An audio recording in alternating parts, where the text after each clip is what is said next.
This podcast is brought to you by Manscaped, okay? Bottom line, get 20% off plus free shipping with the code ERNEST, ERNEST, at manscaped.com. Shaving my pubes used to just absolutely be a disaster. Whether it was, back in the day, just straight razor, trying to get all crystal smooth down there, or when you're just trying to manage a problem and you use the hair clippers. Let's say you got a disaster going on down there. Let's say it's a jungle. I don't need you to worry about it, though, because you're going to grab the Lawnmower 3.0, which is one of the most high-tech pieces of equipment on the market today, period. Elon Musk was pissed because Tesla wanted it, and Manscaped wouldn't sell it out to Tesla. But it's that good. It's got an LED light on it. You can shave in the dark. Power goes out, doesn't matter. You're going to have clean shave. You just go down there and trim it. And don't worry about nicking your balls. There's no nick at night. There's no nick in the morning. And there's no nick in the afternoon. Not because of the Lawnmower 3.0. You're going to have a smooth shave. You're not going to feel it. You could be doing jumping jacks and shaving your balls at the same time. No nicks. Smooth balls, no nicks.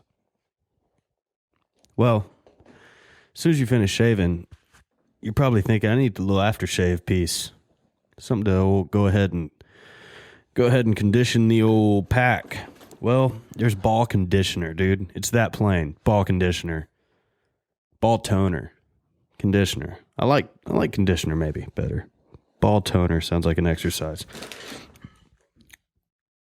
Oh, that's it. Ball deodorant. Manscaped. Crop preserver. That's what it is. With active pH control. So your balls ain't going to stink. And it's going to feel good. Nice and smooth. It smells great, honestly. I sniff my balls sometimes now because they smell good. And then halfway through the day, there's a little spray. I think it's called like the Rejuvenator or something.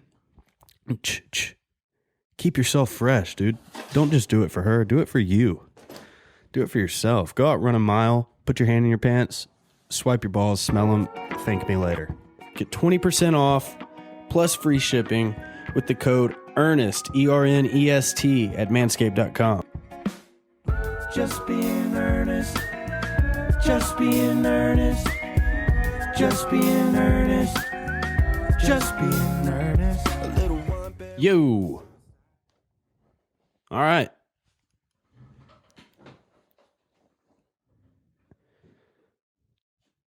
What's up, my listeners, followers, whatever we decided, not sure. But what's up? It's another week. A lot has changed, but nothing's changed. My boy Mookie just signed a fat deal. $365 million for either 12 or 13 years. 13 years, maybe? 12 years? I think 12 years. Dude, that's insane to me. He gets paid $1 million a day for a year. I don't know. Good for him, though, dude. And he's walking out to my song. I love my city. I'm gonna be here, yeah, you're gonna see. I gotta tell you that you're part of me, and I ain't gonna leave you. I'll always be down for my city, yeah, down for my city. I love my city. Now batting for the Dodgers, number 50, Mookie Betts. Pretty sick. It's gonna be in Dodger Stadium. Was in Fenway, now it's in Dodgers. Coast to coast. Man, masks. I'm on the fence. Look, I'm not on the fence about coronavirus. I go back and forth with the mask thing. I try to do my part and wear it. Like when we go to coffee or whatever in the morning, if I'm inside somewhere, I'm wearing it. Don't get walking on the sidewalk wearing a mask, or when people are driving their car. Like I see somebody in their car with a mask on by themselves in their car. It's like, go ahead and let your windows down, take your mask off, breathe a little fresh air for a second. Instead of, ODing on your breath, maybe just let the windows down and breathe. See what that does? See what that does?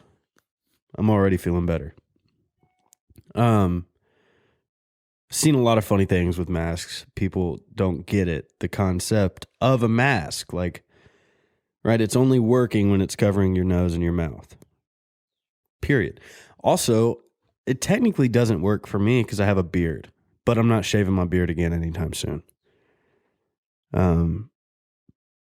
But people just think that, like, employees at Target will have a terrible mask, like a ripped off sleeve as a mask, and just not covering their nose. And I'm like, you're not doing anything. Or what's worse is when it's just over your chin and your mouth and it's like, hey, you want to just wear a chin strap? Just wear a chin strap. Don't try to pump fake me with a mask. Dude, the things I've seen. Oh, also, your chin is gross and your neck is gross. So put the mask over your chin and neck and then put it back over your mouth. Now you got gross mouth. So that's on you. This lady the other day, I forget where I was. Fuck, where was I?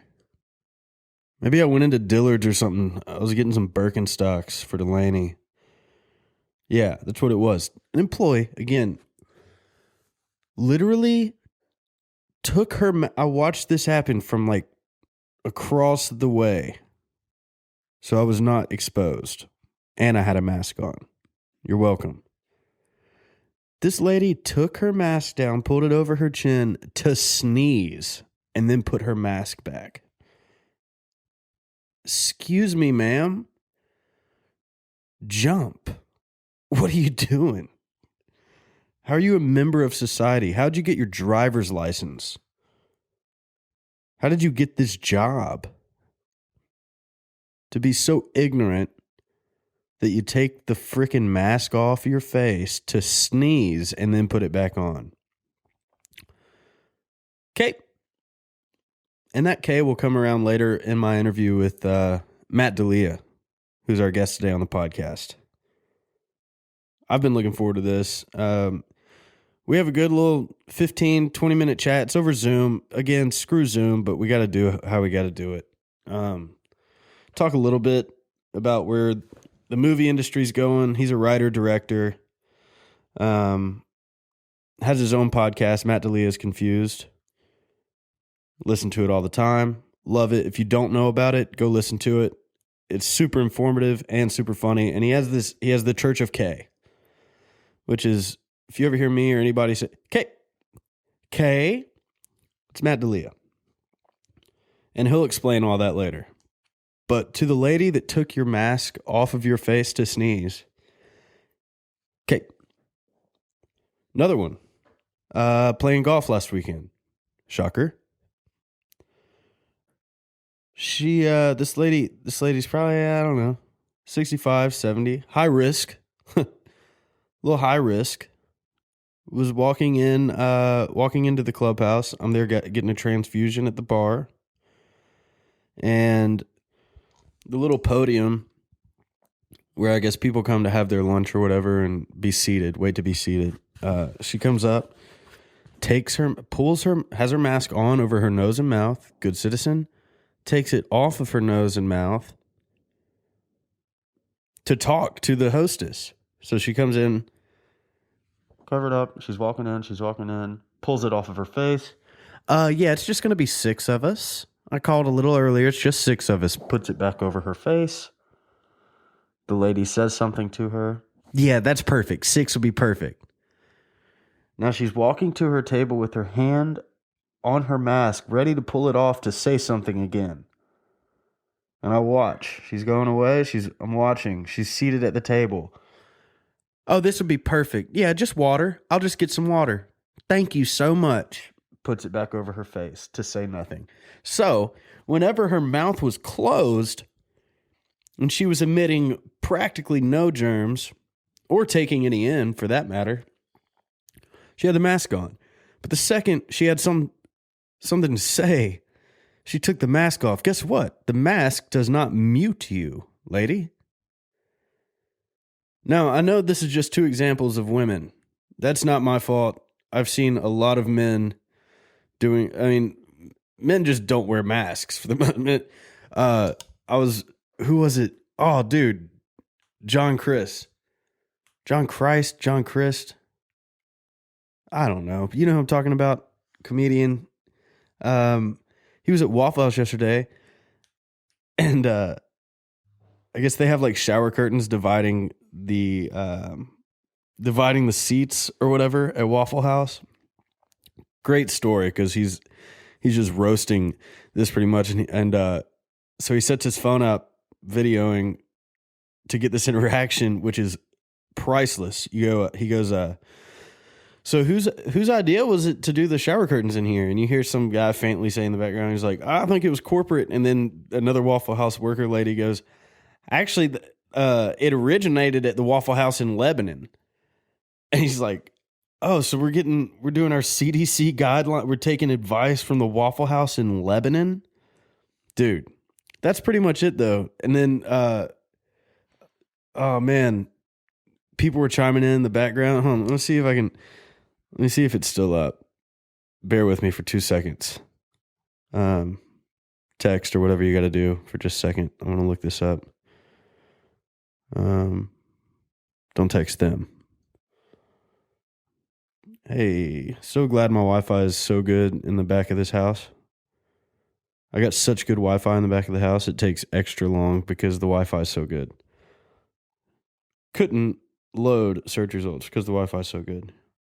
Come on now. Don't do this to me. The cook. I think that stupid Antifa organization is getting paid by the Democratic Party. Guy, I wouldn't doubt that.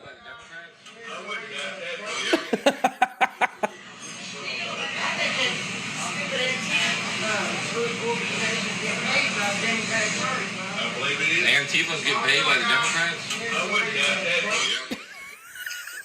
I wouldn't doubt that. Stuff's face with Waffle House. Hey, we all know these guys. Some of us are those guys. I guarantee you, somebody listening to me right now is gonna fucking feel a type of way because hit dogs holler.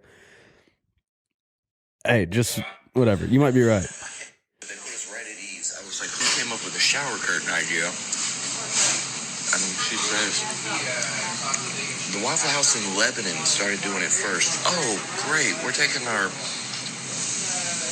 CDC guidelines enforcement from the Waffle House in Lebanon. Listen, I think I went there on a church mission trip. Man.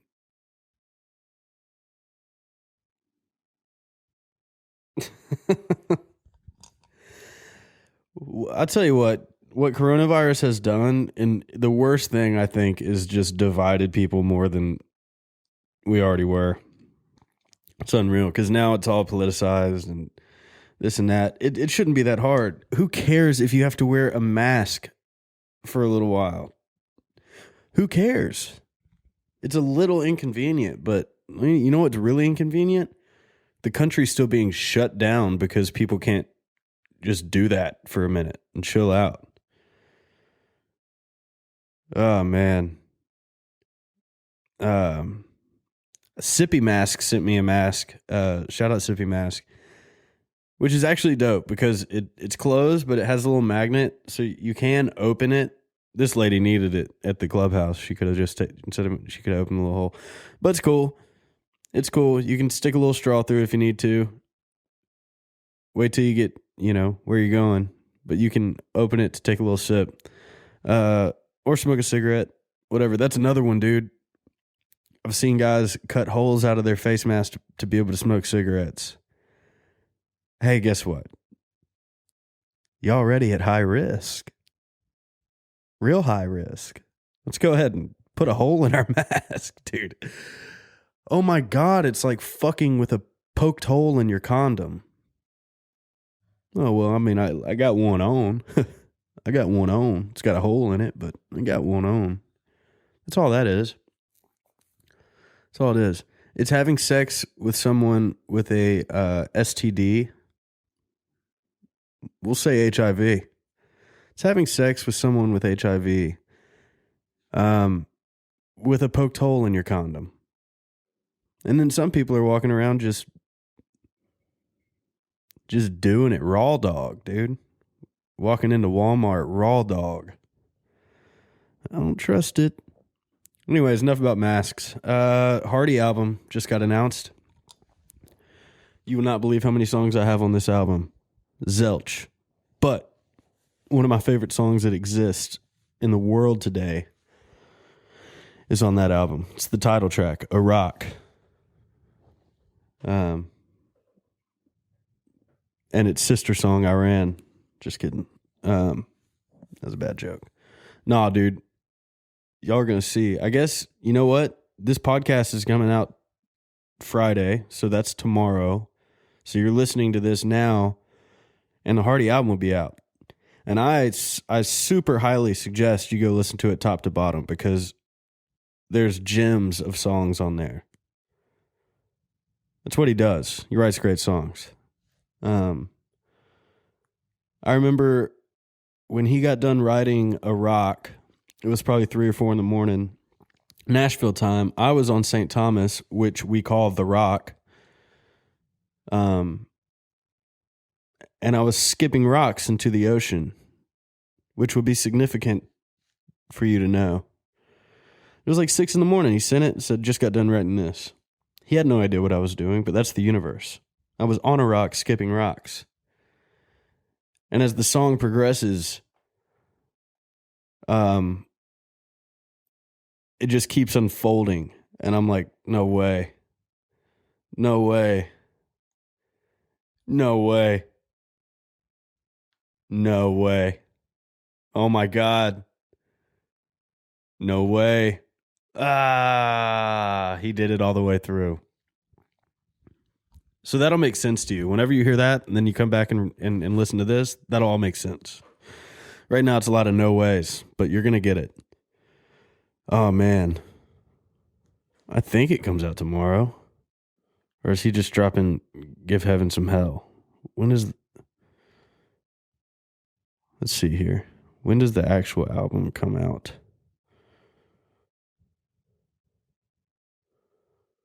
Oh, Give Heaven Some Hell comes out tomorrow. You're going to have to wait on a rock. But that's probably my favorite song on the project. Man. I got to have Hardy back on the podcast. We left some stories out on accident. Last time. There's some pretty good stories, and his dad has some great ones as well. Maybe I have Hardy and his dad come on, because they're both rednecker than you, for sure. Wow. Okay, let's get on to the interview. Matt D'Elia, this is Just Being Earnest. Cue the tunes. We'll see ya. Just being earnest. Just being earnest. Just being earnest. Just being earnest. Whoever got in on Zoom early is making a shit ton of money, for sure. Oh yeah. For sure. Yeah, this is like, there's like a few like areas where fucking like Amazon and Zoom, like some companies has made a killing off of this shit, and everything else is like, everybody else is fucked. Dude, my brother is, he just turned 21 yesterday, and he's getting into financing and whatnot. And he thinks he's not like a conspiracy theorist by any means. He's just like looking at it and thinks that Amazons of the world will be world leaders in 30 years from now, more so than like government and politics. Yeah. I mean, it's on the way to that. I wouldn't call him that fucking, I wouldn't say that's too outlandish of a thought to have, to be honest. Yeah. I mean, he's, me and him are both adopted from different families. So I'm the outside of the box one of our family. He's like really good at school. So for him to have an opinion like that, we both grew up in the Church of Christ too. So like, I know, dude. Dude, grow up in the Southern Church of Christ, like church 3 times a week. 3 times a week? Yeah, Sunday morning, Sunday night, and Wednesday night, we had to go. So 2 times on Sunday, that's wild. Holy shit. Yeah, you pretty much had time to watch like the second half of a Titans game and maybe take a nap, and then you had to go back to church. Wow, dude. I can't even. I went to church once a week when I was really little, but fuck, twice a week? That would have been gruesome. What denomination though? Catholic. Dude, I went to a Catholic funeral this year. It's my first experience with Catholic church at all. And like Church of Christ, there's like some ritual stuff. Like, Yeah. but I feel like Catholic church is like one long ritual. Yeah. Like not like heartfelt. There's like at least some sermons or some part of church. Sorry, I didn't even mean to get on a church topic. Dude, I'm good with that. But like church in a Church of Christ setting, it feels super like I'm not into it because it's very judgy and rule based. But when I went to a Catholic funeral, I was like, there's no emotion in this at all. It's just like going through the motions for sure. It's very old. Catholicism is very old, and there was not much moving around or any sort of like going outside of the lane that you're supposed to be in. And it's all about like, this is this part, that is that part, and everything is just fucking. I mean, you can imagine it being a kid at a church service like that is just a fucking nightmare. Yeah, it's also I remember being in church and they telling us, like, we were probably 11, 12 years old, and the preacher telling the church the percentage of kids that are likely to be done with church when like they graduate high school or whatever. And that number is substantially higher than what he had anticipated. Like none of my friends from youth group go back to church anymore. Yeah. At the time, I'm assuming that rate accelerated and hopefully will fucking continue to. Yeah. Dude, coronavirus has killed church, which it might be one of the better things that's happened because church is no longer a thing. I know one end you had the movie theaters, which ruins my soul. And then the other end you had church, so it kind of balances that out. Like, church being ruined is okay with me, and movie theaters being ruined is not okay with me. But yeah, that's okay. Like, how does that affect? Because I know you direct and write, right? Yeah.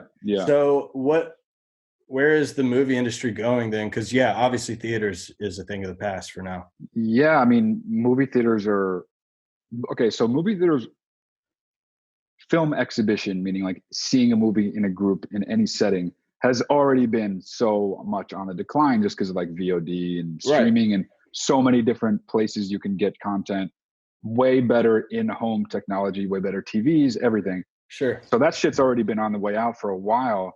This, to me, I don't want it to be, but it does seem to me like a nail in the coffin of theaters. I think theaters will exist in the sense of like, they'll be sort of like a high-end experience where you'll be able they were moving to that anyways. Exactly. So I think it'll be like really, really, really nice seating, meals served throughout, but it'll be like, $50 to $100 a ticket. So it's going to move even further into like, if you can afford it, you can do it. It'll be a novelty to go see a movie. Exactly. Which I think might change the kinds of movies that get made. I don't know if like catering to a certain audience because they know that's the only person that's going to see it in a theater might make the movies more one way or the other. I don't even know. But it's definitely the things that can be made now, because also production's fucked. Because if you have 10, 12 people, even that's a tiny number, but that many people on a set wearing masks, even whatever, you can't distance. You're touching all the same stuff. You got to wear gloves. Then actors obviously can't be masked unless it's like specifically about that. And so you got to test. Like, I got a lot of my friends and some of my family are in television, which I've never really worked in TV, but TV is like, you're around the same people for like 20 to 25 weeks. Right. So you're really talking about like testing 3 times a week. And also with a movie, because say on a movie, it's 6 weeks, right? You're all in one place. You can quarantine for that long. You can make sure everybody stays among people that they've also been around so nobody gets it and brings it in. On a show, that's more like just anybody going to a job and coming home at night. In and out, right? Like any other job, And so I don't know how TV is even going to come back at all. They're starting to come back and do it. I just think the first few times that stuff starts to spread around, people are going to be like, we can't do this. Yeah. Yeah, dude, it is. It's wrecking. I mean, the music industry's not the same at all. Like shows, there's like artists trying to play freaking drive-in shows, which is lame for an audience member and lame as an artist. Like, playing to a spaced out crowd is like playing to an empty room. Sucks. Yeah, totally. Yeah, that's got to be weird. I mean, live shows are like that's gonna be the last thing that comes back. Yeah, and I was on tour up until the end of February, and like I was supposed to be on tour now with Sam Hunt, and how mentally prepped I was for that. And then me and Delaney went to the islands, come back, quarantine, lockdown, and now it seems like playing shows seems foreign and of the past, and it really seems like it's not going to happen. That's so odd, man. That's so odd, because you just think about 5 months ago, we weren't even thinking about any of this stuff, and now we're starting to say things and think things like, is this ever even going to be a thing again? And if it is, how different is it going to be than what it was? Yeah, I don't think the idea of masks is going to leave anytime soon. I feel like we're just living in whatever Contagion movie that was. I know. Forever. I know. It's a weird, slow, boring one of those movies too, because the results aren't immediate. They're not, like, most people don't really feel anything when they get it. On the other end, you got people just like, obviously certain kind of people really get hit hard with it. It's the kind of thing that is just, it's slow and confusing. And I think it's touching on every industry, the arts, everything, it's very, very strange time. Yeah. Last thing on that, but so my wife Delaney does graphic design and all that stuff and music videos. And she has not skipped a beat of work since, and she prefers to be at home by herself with the dog. So it's like she's built for quarantine. Yeah. Yeah. But everybody I know, a lot of my social friends who are just bar goers in downtown Nashville, they're losing their minds. Yeah. Yeah. I had day. I mean, I used to go out all the time. I used to drink a lot. I'm lucky that I don't now, because now I do work from home. I'm a writer generally. That's how I make most of my money. And that actually, I had a couple jobs during quarantine, but in general, it's like animation is going to be probably okay. You're going to see a lot more of that. And probably you'll see a lot more, like, maybe not independent, but smaller movies with smaller casts that are more like single area, more contained. Anything contained is probably going to be the kind of shit you're going to see in terms of movies. Yeah. Yeah, for sure. Well, hey, first of all, thanks for getting on Just Be in Earnest. I'm starting up with the podcast thing. Love your podcast. From day one, like, just getting opposite views and having a conversation is awesome to me, because now I'm, anytime I have dinner with my parents, it's pretty much that type of conversation. Yeah, for sure. Yeah. Have you would you consider yourself confrontational in any way? Like, do you or just starting tough conversations? Have you always been that way?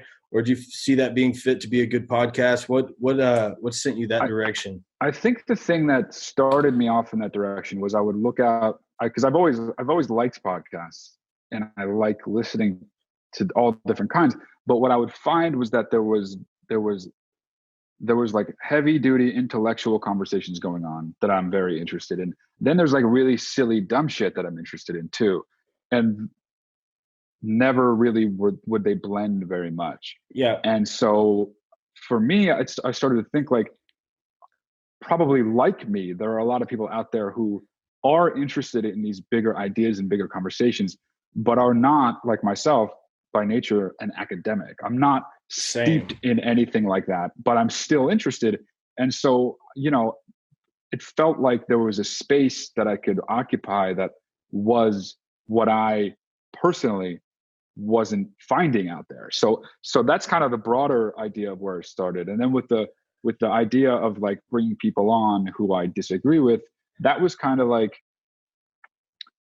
my sense is in the nature of conversation now, the soundbite little clips, everybody's always trying to like get gotcha, like get people argue and win the argument. But in my experience, whether you win an argument or not, everyone who already disagreed with you still is going to disagree. They're going to disagree. Everyone who agrees with you is still going to agree with you. It doesn't matter who wins the argument. What matters is having an actual conversation. And so changing the lens through which, like, if I have a flat earther on, I'm not going to be like, hey, you fucking idiot, what's wrong with your brain? I'm going to be like, why do you think that shit? And I don't care what you think, and I don't want to change your mind at all. I just think I might learn something if I understood more about why you think that thing. You know what I mean? Yes. Yeah. You're having conversations more people should be fucking having, instead of just absolutely hating the opposite side, whatever it may be. Yeah. Yeah, it's dope. Me and Delaney listen to your podcast, and That's cool, man. that's our coffee drive. Nice. I want to get you to talk about. So I guess I have a pretty much a country music following, so that's one side of it. That's one of the spectrum. But like, let us know about the Church of K, dude, because once that started, Delaney, I get K'd all the time. And it's like I get low key annoyed sometimes. We'll be on the way to breakfast. I'll say some dumb shit and she'll K. Yeah, and I'm just like, God damn, dude. If K couldn't get worse, now it's in my life. Well, tell the people about the Church of K. All right, yeah. So the K, the origination of K was actually via text, because it was anytime I would receive the text with just the letter K, I would be like, that's so fucking dismissive and rude. It's the worst. And then just okay is like kind of hard to read. It's so bland and boring. But K-A-Y, it's like anytime someone would spell it out for me, I'd be like, it's not passive aggressive. It's like pleasant. It's like a nice way to say, I heard you and like, move thanks on for contributing. Yeah, exactly. Yeah.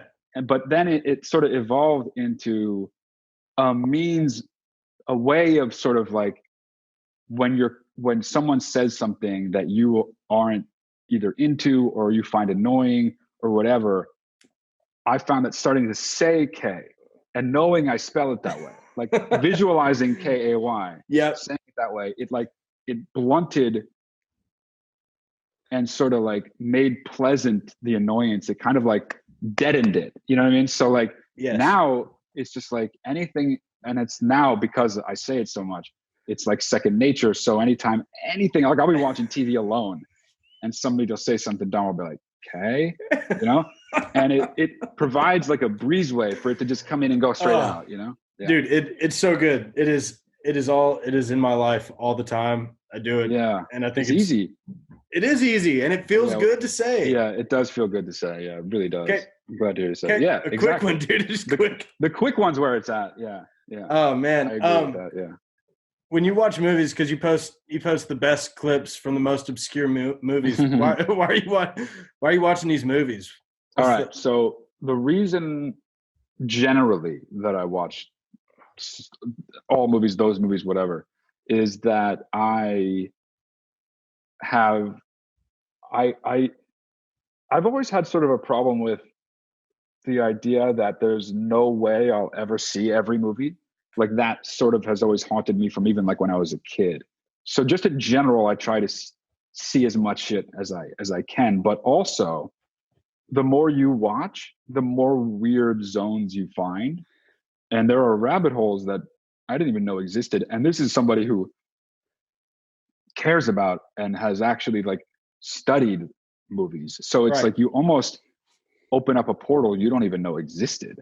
And that provides such joy to me that I can sit there watching something thinking, do even the people who worked on this movie remember this movie? Do you know what I mean? Like, does anyone remember this movie? Maybe not, but I'm watching it. Right. The best thing about YouTube is that every single thing ever filmed or shot on video is there. Yeah. So you can find a movie from 1987 that has like 14 views. You know what I mean? And the thing I've always said about every movie, even the worst movie, like there's maybe like 10, I could count on like one hand how many movies I've seen where there's nothing of value for me. Like even the worst movies, to me, I'll glean something, even if it's like something I never want to do myself as a writer, or something that I'm like, oh, that could have worked if it was just like that. It's always like, there's always gonna be just the one thing where you're like, oh fuck, that's kind of cool. You know what I mean? And so in a sense, the more obscure in a way, the more in a very plain, straightforward way, it's like, if it's more obscure, I can steal from it and not feel so bad about it, because it's like, no one will fucking know anyway, you know? Yes. That's producing rap beats. Yeah. Grabbing vinyls and going through the most obscure ass old jazz. Yeah. That's awesome. Well, you find great clips. What was that? I was going to say, oh yeah. What is the movie, Guy on a Buffalo? What fucking movie is that? Guy on a Buffalo. You know what I'm talking about? The old dude riding a buffalo around. It's like in the 80s. There's a my God.